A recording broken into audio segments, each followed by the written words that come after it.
But I want to take a few moments and speak to you a little bit about what is happening here, so we understand why is the work that is being done here right now. Why is it's so prophetic? Why am I the one who is calling upon this right now about the unification and union that is happening all throughout the world right now as we're preparing final Geulah for the coming of the Messiah.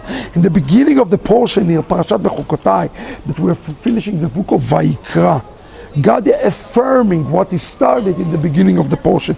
And it says in verse 3, and I'm reading to you in Hebrew, Ve'im bechukotai telchu, ve'et mitzvototai tishmeru, ve'asitem otam.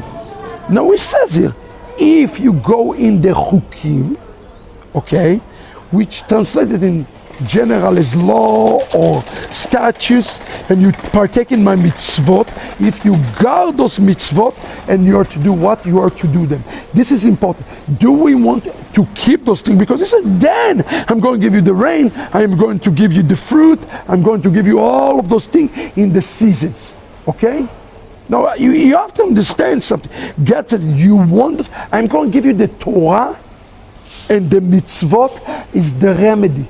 Part of partaking in Torah and partaking in mitzvot and doing those things is in order to keep things in our life. You keep them in order. You know, we need order. We want our life to be in order. We want our families to be in order. We want our relationship to be in order. We want all this to be. The Torah come to put fences. In the beginning of Pirkei Avot, it says, "V'asitim seyag laTorah." Put a fence to the Torah. Why do we need the fences? We need the fences around our life. Yeshua also spoke about the fences. He said, "I'm the way, the truth, and the light." And he said, the path is is a very narrow path. So the path is a narrow path. Now, I want to talk to you in this very, very special message called the narrow path, about the most significant and the most important path that you have to listen to and take into heart today. In this portion here today, God is speaking to them about the narrow path in Bechukotai, in very things. And he says something important. When there is a narrow path, listen to verse 12. He says, "Vehitalachti betochechem v'hayiti lachem le'elokim v'atem tiyu li le'am." I love this. If you're going to have this path, and by the way, he says in this path, I want to go back again to verse 3. He said, in order to do it, it is not an exercise of the mind.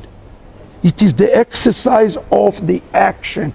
Ve'asitem otam. When you see this word ve'asiya, the doing, the action, the doing, the entire thing here about chukotai, about Torah. Torah is not an exercise of the mind, beloved. Mitzvot is not an exercise of the mind. It is an exercise of the heart that will transform themselves into an exercise of a physical doing. We are here right now in Paris, and you hear my voice. My voice have taken some serious abuse these last few days, and the reason is because I've been busy doing. And I want to tell you something, the work here in Europe have started. I can speak about it. I can speak about it not just in Europe. I can speak about Ahavat Ami International Yeshivat Shuvu. It's starting with nothingness. Everybody need to understand it. In 2014, this work started with nothingness. No resources, no material, nothing, absolutely nothing. But I have taken this word seriously, ve'asitem otam. And I'm telling you, the reason that we're able to do all of those things is because there is an element of asiyah. I tell it to my students who are coming to Yeshiva, you're not coming here just to receive. You're coming to give. You're coming to be part of the asiyah. Because when you're becoming part of the asiyah, so write yourself in your note, Torah equal asiyah. Torah is about doing. Okay, it's not about thinking. It's not about emotions. You can be hyper emotional. And I'm not saying emotions are not, yeah, we need to have kavanah. Kavanah and emotions are not the same thing. See, emotions can go up and down, up and down, up and down. But God looked for the steady eddies. He looked for those who have an intentional kavanah. kavanah. And even to the point that this law says the following. Hasidut teaches, it says that a tefillah, a prayer without kavanah, without the intention, is like a body without a spirit. So in essence, you can have a wonderful intention and wonderful thoughts, and it's not going to be enough. And that's what God is speaking here today. He says, let me tell you why you should do bechukotai. Are you ready? Are you ready? This is why God says, I want you to pay attention to bechukotai. Why?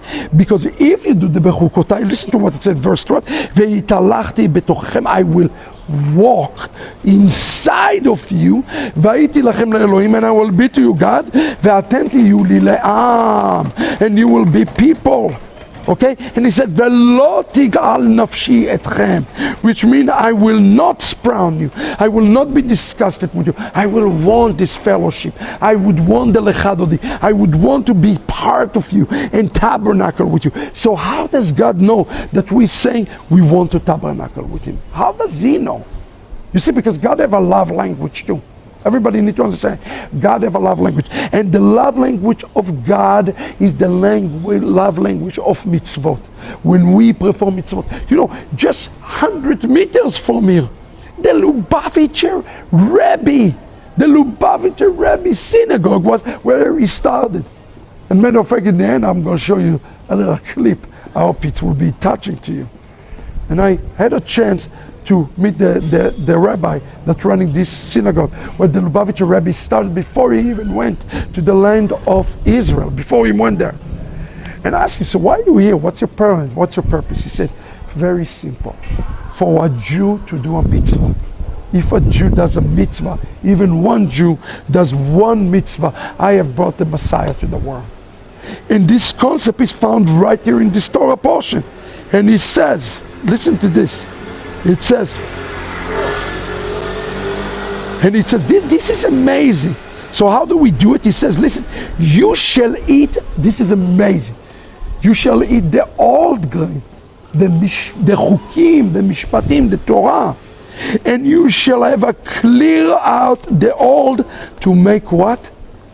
To make a room for the new. To make a room for the new. He's saying here something amazing. He said, eat the old, but eat the old in a way that you have a room to make for the new. Wait.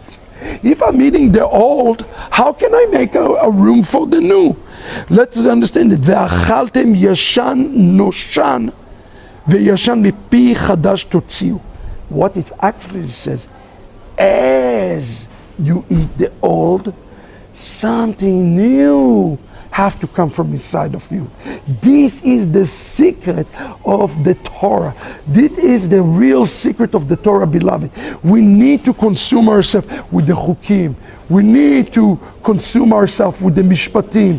We need to consume ourselves with the mitzvot in a way that the thing that will come out of us are the new things. So what are we doing? What have we done here? Yes, we've done the same thing we've brought a Torah revival. We did shacharit. We gave a midrashim. We've done all things. But let me tell you something. What came out of this is something completely new. And that is the thing. He says, Ve'az Yashir Moshe. On Exodus 55, he's singing an old tune, but he's going to sing it in the future with a new melody in a new way. It's like, when you go and do a song and you do a remake of a song, this is amazing. And this is what the Torah is telling us. It says, listen, eat the old, but make a room to bring out of you the new. Sometimes we're so consumed ourselves with the old that we forget about this and nothing new is coming out. So we must make sure that something new happening. And how we would know there's something new happening? Verse 12, I will be able to walk inside of them. We don't want to Judaize you, friends. We don't. But we want you to eat the old, because in the old there is enough nutrition. But if we know how to yield the old, how to partake of Torah, how to partake in mitzvot, if we know how to do those things, something new will be birthing out. How ironic it is that I'm standing here next to this famous store called Shir Chadash, a new song, Psalm 149, Shir LaAdonai Shir Chadash. Well, is it a new song? Well, it's an old song that is sang in a new way. And this is the difference between Messianic Judaism, let's say, to an Orthodox Judaism that is stuck in the old. And the old, most of the Jewish people do not look for the new. They don't expect it. They don't believe in the coming of the Mashiach. They're not even looking for it. We don't talk about Mashiach. So what it is for us, he says, listen, he said, if you do those things, I will walk in you. And what he says, and I will renew the covenant. But then in verse 14, he's saying to us, wow, if you don't do those things, if you do not partake in the old, if you don't partake in the chukotai and the mitzvotai, guess what? All things will start to happening. The plague and the famine and the wars and the rumors of fraud, to the point that God himself said there will be no food in the land. There will be a famine. There will be a famine in the land because you have broken the chukotai. This is very important for us to understand. Now, how do we protect? Remember what I told you in the beginning? At the beginning of the portion, he said, you are to protect. You are to protect my mitzvah. You are to protect my mitzvah. How do we protect his mitzvah? Listen to this. This is very important. How do we protect in the mitzvah? In verse 37, and I'm going to leave you with this thought. He says in Hebrew, "Ve'kashlu ish bechichav ki mifnei cherev verodefehen ve'lo tiyeh lahem tkuma lifnei oivechem." With nobody pursuing, they shall stumble over each other as before the sword. I want to talk about this.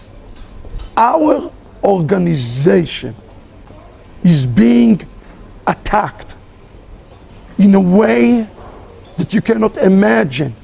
And the attacks, believe it or not, is not from Orthodox Jews. We work just great with every Jewish person. The most dangerous type of attacks are the attacks that are coming. Look what Hebrew says here. Ish be'achiv. From inside. From within, as it's become, is the sword coming out, and then he said nobody pursuing anything, so that will be what? V'lo yeh lachem tkuma, to the point that the enemy come and destroy us from within. Everybody need to understand this. Everybody need to understand this. Torah is about unity. This weekend we stood here in Paris, France, and we have people coming from all over Europe to experiencing the move of God. And friends, how did it all start? How did it happen? It's happened because one person, two people, myself and Rabbi Emmanuel, decided to have unity. You following what I'm telling you? Unity built, disunity destroy. If you build a relationship that based upon the chukah, upon the mishpat, upon the Torah, you will be able to build things that are bigger than yourself. But it says, look what it says then in verse 38, but you will perish among the nation, and the land of your enemies will consume you. Why are they consuming us? Why are they being consumed? Because the enemies? Not because of the enemies. We are being consumed because our sins toward one another. This is very important for all of you to understand, that is happening because of what we are doing to destroy one another. What's the upshot here of the Torah? What the Torah want to remind us?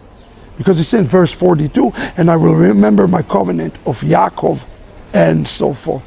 In the end of book of Vayikra, God come to remind us that there is a very narrow road, a very narrow bridge.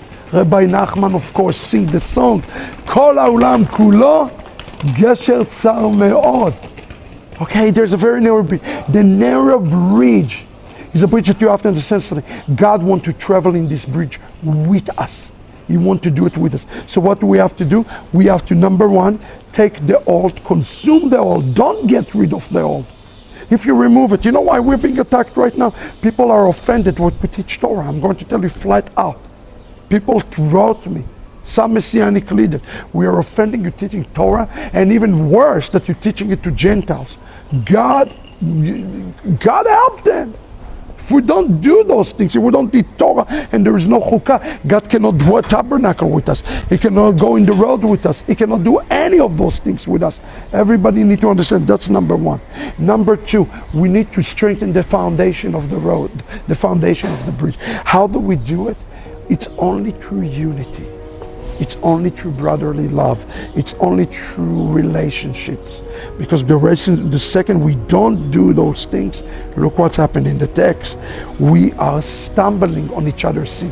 The brother's sin become my sin because I am the one who sinned. And so we need to develop our voot. We need to develop accountability. We need to develop responsibility and a culture of honor. A culture of honor inside the Messianic Jewish movement. And in that, God will tabernacle with us. I hope that you're ready to travel this narrow bridge together with us at Ahavat Amim Ministries. Now I promise you something very special. I was thinking about this. Just a few meters from me, I was allowed to take my students inside the Lubavitcher synagogue and to hear some of the story of Arevut, how one Jew, his name Rabbi Menachem Mendel Schneerson, stood there and took in under him a lot of Jews during the war to protect them. And that was the only building that was not opened up here that stays secure. And I was thinking about it a lot in the context of our message. Is our heart, as who we are, is like this refuge for our brothers to come in. So we will no longer say, Vekashlu ish be'avonotav. On the opposite, we will provide a place of refuge to one another. Check out this video. God bless you. Good Shabbos, Shabbat, Shalom.